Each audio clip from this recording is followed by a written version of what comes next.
1912 को टाइटैनिक, जिसे दुनिया की सबसे बड़ी और सबसे आलीशान जहाज माना जा रहा था, अपने पहले सफर के लिए तैयार था। इस विशालकाय जहाज ने इंग्लैंड के साउथम्पटन बंदरगाह से न्यूयॉर्क की ओर अपने सफर की शुरुआत की। जहाज में अमीर व्यापारी, फिल्म अभिनेता और अपने सपनों को पूरा करने के लिए अमेरिका जा रहे प्रवासी सभी मौजूद थे। इस ऐतिहासिक सफर की कमान 62 वर्षीय कैप्टन एडवर्ड जॉन स्मिथ के हाथों में थी, जो अपनी लंबी अनुभव और प्रतिष्ठा के लिए जाने जाते थे। मीडिया और जनता में इस अनोखे जहाज को लेकर गजब की उत्सुकता थी, क्योंकि इसकी विशालता और भव्यता उस समय का करिश्मा थी। टाइटैनिक 259 मीटर लंबा और 50 मीटर से ऊंचा था। इस पर शानदार सजावट और सुख सुविधाएं थीं, जिनमें बड़े बड़े स्टेन ग्लास, खूबसूरत लकड़ी की पैनलिंग, ग्रैंड सीढ़ियां, एक heated swimming pool, Turkish bath, electric bath और एक जिम शामिल थे।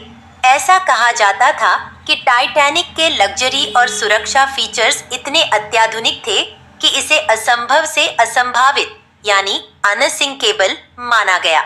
इसे बनाने वाली व्हाइट स्टार लाइन कंपनी के वाइस प्रेसिडेंट ने गर्व से इसे असंकेबल कहकर सबके सामने घोषणा कर दी थी।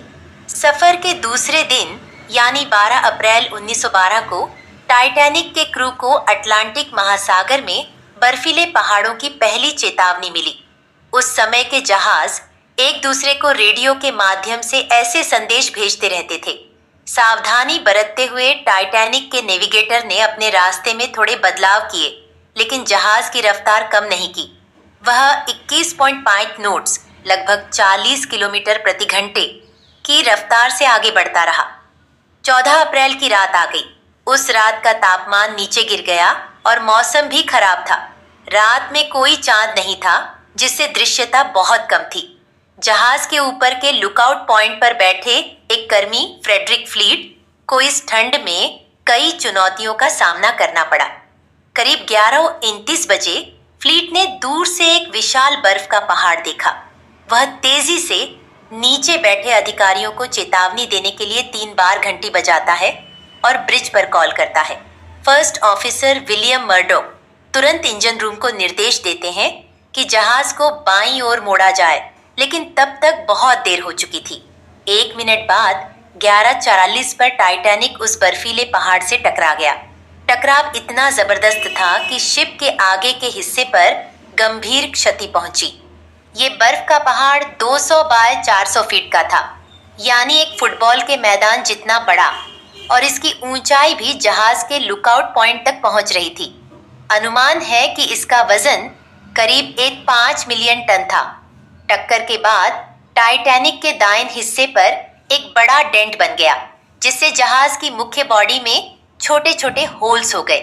इस तरह के बर्फीले पहाड़ का इतना भारी वजन था कि वह मेटल को भी नुकसान पहुंचा सकता था, जैसा एक तेज रफ्तार वाहन किसी पेड़ से टकराकर टूट सकता है। टक्कर के बाद कैप्टन स्मिथ और जहाज के आर्किटेक्ट थॉमस एंड्रयूज तुरंत उस क्षति का निरीक्षण करने पहुंचे।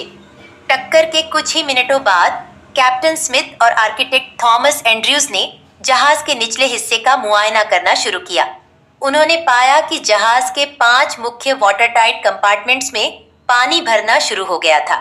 एंड्रयूज ने तुरंत अनुमान लगाया कि जहाज ज्यादा देर तक टिक नहीं पाएगा और इसे डूबने से बचाना। और कैप्टन स्मिथ के इस अनुमान के बाद जहाज पर भगदड़ मच गई।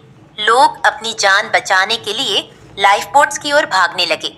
अफरा तफरी में कुछ लोग एक दूसरे को धक्का देकर आगे बढ़ रहे थे, तो कुछ अपने परिवार के साथ आखिरी वक्त बिताने का प्रयास कर रहे थे।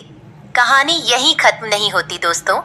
अगर आप जानना चाहते हैं कि आखिर उस रात क्या हुआ, कैसे लोगों ने अपनी जिंदगी के लिए संघर्ष किया और क्या ये त्रासदी टाली जा सकती थी, तो हमारी पूरी कहानी का अगला सनेसा कहानी का अगला हिस्सा देखने के लिए जुड़े रहें। इस तरह के और वीडियो के लिए हमारे चैनल को लाइक, सब्सक्राइब और शेयर करना न भूलें। अपने विचार हमें कमेंट में बताएं। कहानी यहीं खत्म नहीं होती दोस्तों, अगर एंड में जरूर बताएं। जैसे ही कैप्टन स्मिथ और उनके दल को ये एहसास हुआ कि जहाज को बचाना मुश्किल है, उन्होंने तुरंत यात्रियों को लाइफ बोट्स में भेजने की योजना बनाई। लेकिन समस्या यह थी कि क्योंकि जहाज पर मौजूद लाइफ बोट्स की संख्या यात्रियों के मुकाबले बहुत कम थी। इस बीच जहाज के क्रू ने महिलाओं और बच्चों को प्राथमिकता देते हुए उन्हें लाइफ बोट्स में चढ़ाना शुरू किया। लोगों के दिलों में डर और बेचैनी बढ़ती जा रही थी। कई लोग जहाज के डूबते हुए हिस्से को देखकर दहशत में थे, तो कुछ अपनों के लिए जगह ढूंढने की कोशिश कर रहे थे। पानी का स्तर लगातार बढ़ रहा था और ठंड से कई लोग कांप रहे थे। एक ओर जहाज के संगीतकारों ने लोगों को सांत्वना देने के लिए अपनी आखिरी धुनें बजानी शुरू कर दी। उनकी धुनों में दर्द था, परंतु साथ ही एक अजीब सा साहस भी। उन्होंने तय किया कि वो अंत तक बजाते रहेंगे, चाहे उनकी खुद की जान भी क्यों न चली जाए।